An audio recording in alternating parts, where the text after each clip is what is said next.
Hello everybody. So this video is entitled Nvidia's Rally.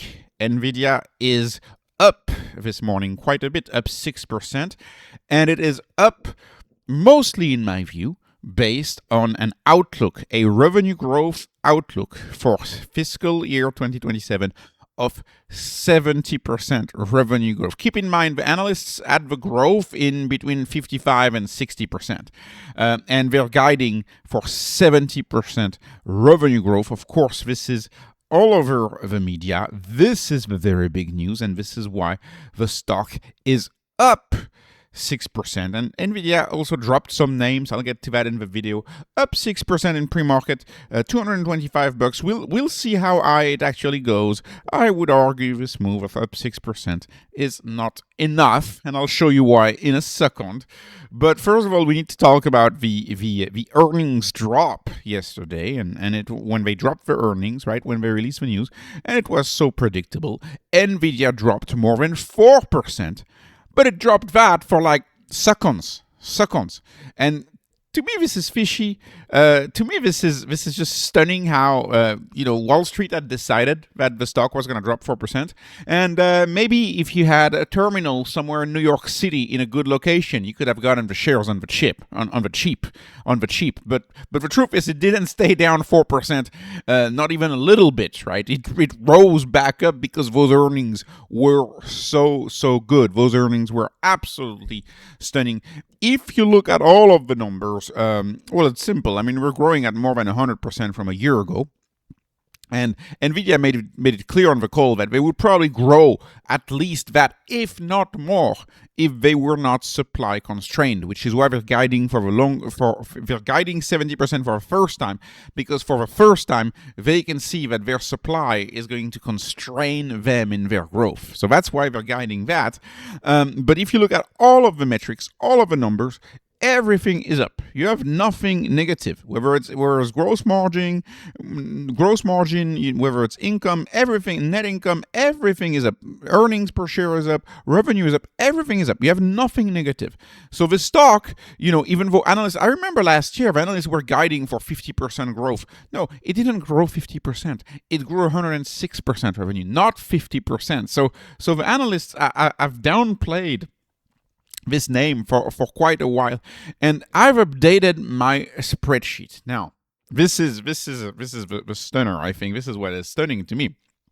Is I've updated my spreadsheet and I used the 70% outlook for fiscal year 2027. Now, keep in mind that number technically only starts in January, so technically the growth could be higher than this because we have Q3 and Q4 of this year still. So really, my number should be maybe 85%, maybe 90%.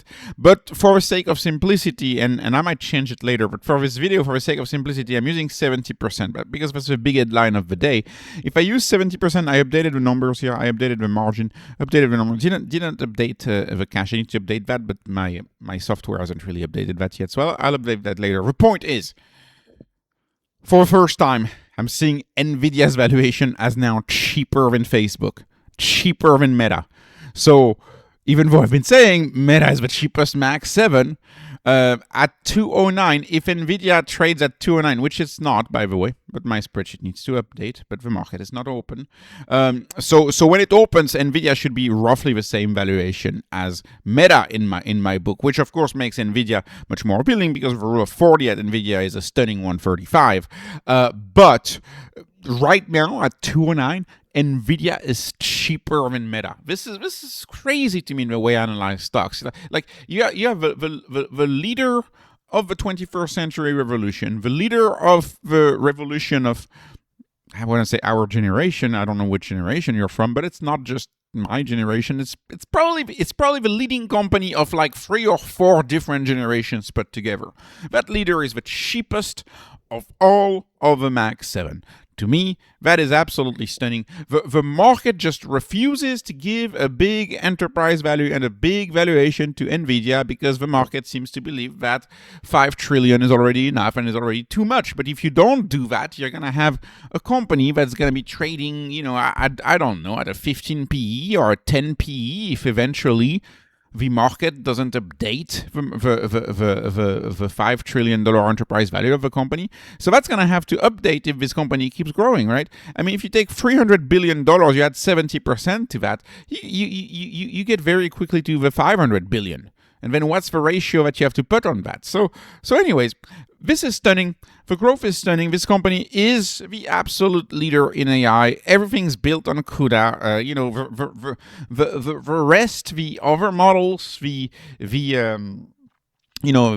it's irrelevant. The rest is very, very much irrelevant compared to CUDA, compared to Nvidia. I know a lot of people like AMD, but when I look at AMD, AMD is so much more expensive than Nvidia. Like the valuation of AMD is like a 0.8 or 0.9 in my spreadsheet. It's much more expensive than Nvidia, and AMD is going on inference. If you listen to the call, Nvidia was asked about inference chips, and Nvidia was very, very clear that we're going to need those and we're going to need everything, but at the end of the day, most engineers still build on Nvidia. Most models are still using Nvidia's stack, the full AI stack.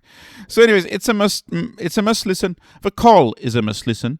The 70%, Jensen kept saying it could be much higher if we were not supply constrained. If the bottlenecks didn't exist, it could be much higher. Now, what does much higher mean? Right? Is much higher twice as much? Is much higher 3 times as much? Is much higher 50% more? Right? Is much higher 100%?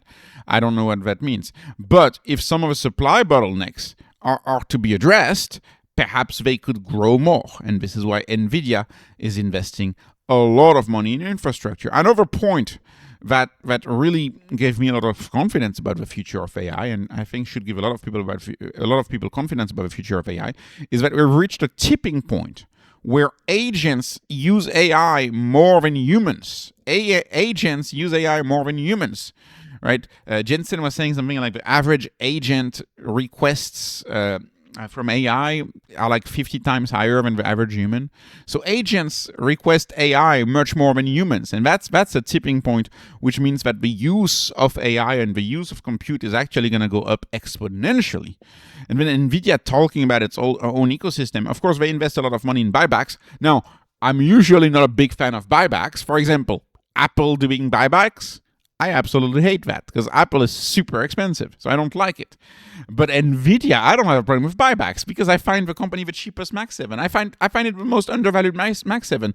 So I'm absolutely in favor of them doing buybacks. Now, if they were to be trading at 20 trillion right now, which, if you look at valuation, is perhaps the valuation the market is granting to a stock like Apple. If it were to be trading at 20 trillion or something, I wouldn't be in favor of buybacks.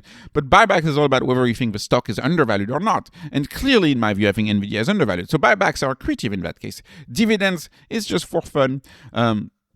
You got to realize that if you look at the stats, I think it's half of the employees of Nvidia have $25 million in stock, and something like 80% or at least 1% in stock. And the last 15 to 20% of the employees, they just started. So they're on their way to their first million.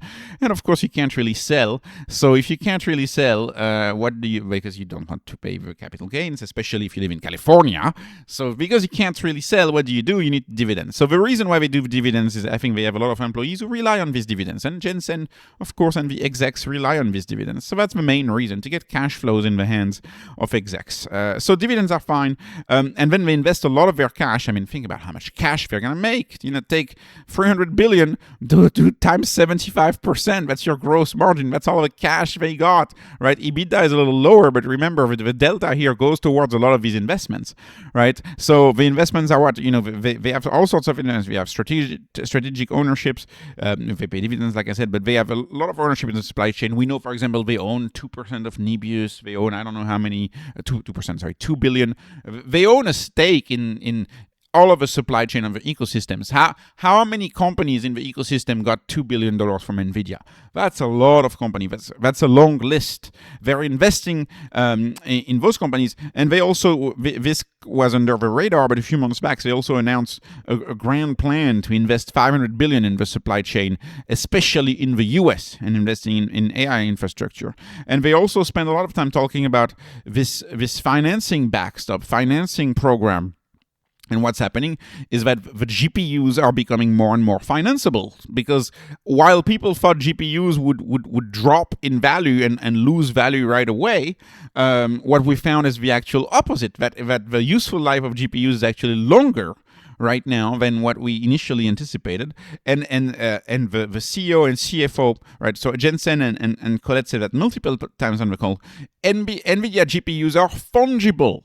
So what does that mean? That means a lot of investments are de-risked. It means that if you buy a bunch of GPUs because you think you're going to need them for whatever business plan you got, and then if it doesn't work out, you can just resell them, right? This is why I'm not worried, for example, about Meta investing so much in GPUs, because Meta invests so much in AI. If Meta's plan with their AI division, if these plans don't work out, Meta can just resell them, or they can resell the compute at a higher price. And the fact that these GPUs are so fungible, the fact that they last much longer than initially anticipated, also means they're financeable. And so NVIDIA wants to put a little bit of a backstop to that financing to help the finance sector kind of finance these projects. So that's actually a pretty big deal in my view on this. And then, like I said, CUDA. CUDA is a big part of a competitive advantage. They mentioned so many nuggets on this call, like $9 billion for the self-driving compute division with Alpamayo. They talked about that. They talked about so much on this call. One point that Jensen said that really struck me is that some of the latest build-outs have an ROIC, return on invested capital, of 100% or more in 1 year, which means that some of these investments earn back all of the expense in just 1 year.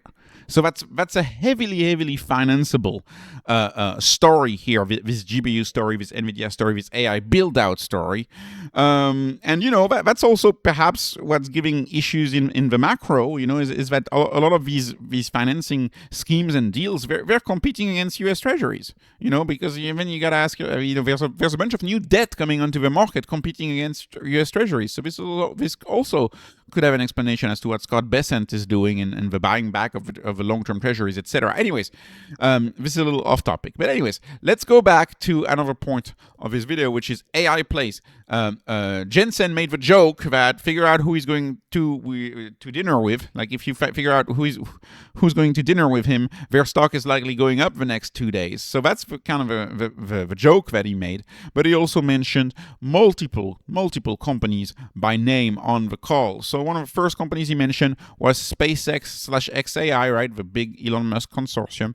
And my take on this one is I don't know how to value this one. It's too new of a company. We don't have enough data. An analysis is overdue on this one from me. But for me to do the analysis, I want to see it trading at least at the all-time lows, right? So we're trading a little above IPO right now. IPO pricing, I think it was 135. 108, 107 was better, but for me to look at a stock, I given how volatile the market is, I want to at least start analyzing it when it's an all-time low. We may never get there. If we don't ever get there again, that's okay. But my intuition is that SpaceX is very expensive. When I look at the few numbers I see, it's very expensive.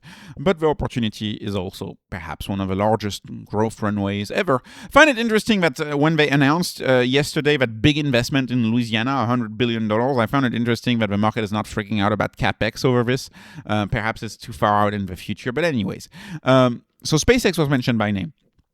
Two neo clouds were mentioned by name, Nebius and CoreWeave.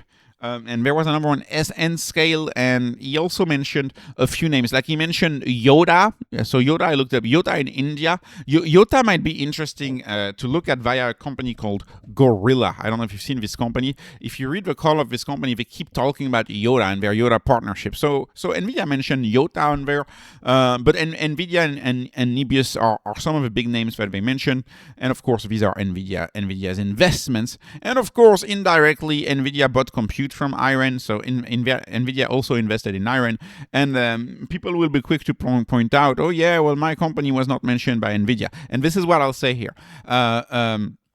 Yeah, IREN should have probably been mentioned by Nvidia. Many different stocks, actually. So many different stocks. How about all of the Lumentums and how about all of the photoelectronic stock, the laser stocks?